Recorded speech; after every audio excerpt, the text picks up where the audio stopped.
15h-16h, partageons nos expériences de vie avec Olivier Delacroix sur Europe 1. Et nous avons Émilie en ligne. Bienvenue sur Europe 1, Émilie.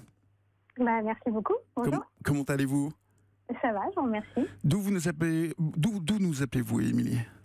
Je vous appelle de Niort, dans les Deux-Sèvres. D'accord. Alors, vous avez 37 ans, et vous êtes depuis 4 ans avec un homme qui en a aujourd'hui 26. Au début, le moins qu'on puisse dire, c'est que cet écart d'âge vous a fait peur à vous en premier, hein ? Oui, principalement à moi, effectivement, puisque même si c'est Mathieu qui a fait le premier pas vers moi, je connaissais son âge, je savais quel âge il avait. Enfin voilà, c'était pas du tout une surprise, comme ça peut parfois être le cas, puisque en fait, il s'avère qu'il fait quand même plus que son âge.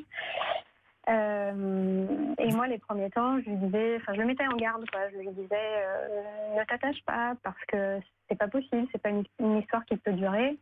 On a 11 ans d'écart. Moi, je me voyais pas du tout assumer ce type de relation il y a 4 ans, sachant que j'avais toujours été justement dans le modèle inverse. Et je me disais, non, c'est pas possible, quoi.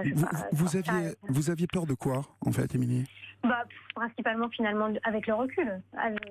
Principalement du regard des autres et du jugement, parce qu'en fait, ça n'est que ça. Du mal à assumer cette relation finalement par rapport à l'entourage.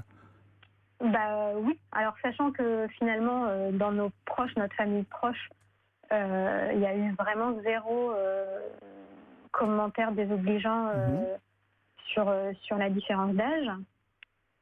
Mais bon, maintenant c'est vrai que moi c'était vraiment pas du tout dans l'ordre des choses que...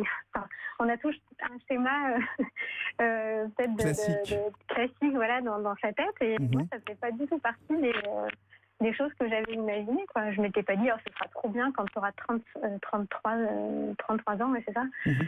Tu sortiras avec un garçon de 22 ans. Et d'ailleurs, je trouve que là, 4 ans après, il a 26 ans, il avait 22 ans. C'est finalement de plus en plus facile à assumer avec les années, en fait, parce que lui aussi vieillit, en fait. Vous auriez pu le quitter pour ça au début ? Ah oui, d'ailleurs j'ai failli le quitter. Et qu'est-ce qui vous a fait changer d'avis alors ?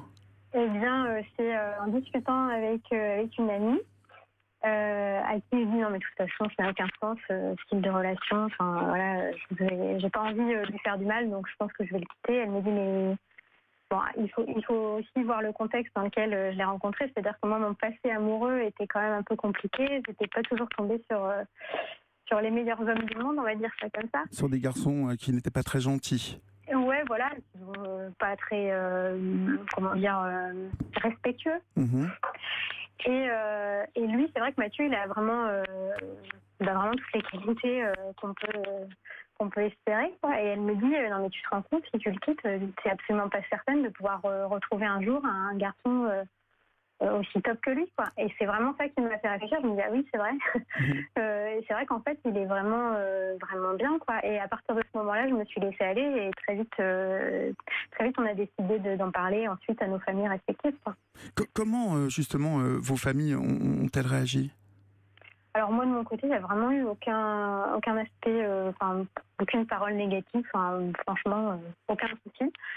Pourtant, je suis comme je suis plus âgée, je suis dans un schéma familial à l'ancienne, hein. Vraiment avec le patriarche, voilà. Mais vraiment, il y a toujours la belle-mère, hein. Voilà. On sait que dans toutes les histoires, les belles-mères ont un rôle plus important. Donc, comment votre nouvelle belle-mère a-t-elle réagi ? C'était pas ma belle-mère, c'est pas la maman de Mathieu, mais c'était sa belle-mère à lui aussi, l'amie de la femme de son père.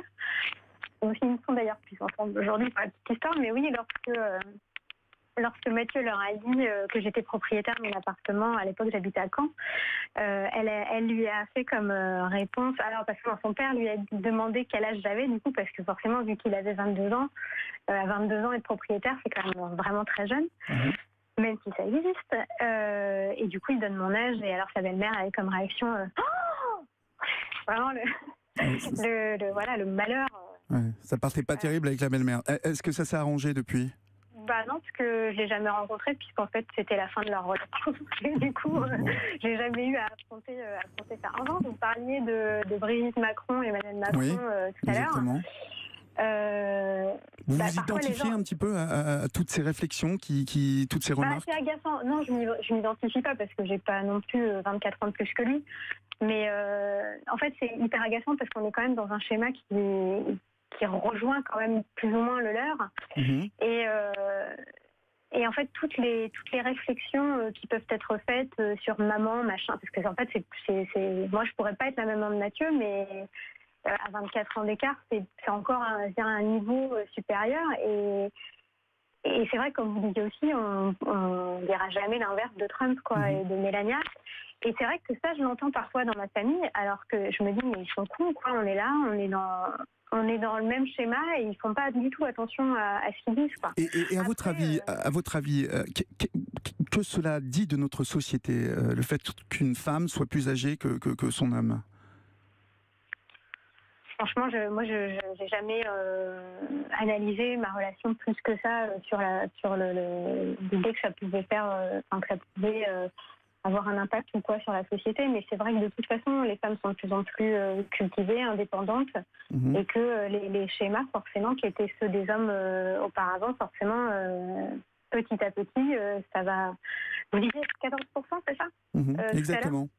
Moi, j'aurais jamais pensé que c'était comme ça.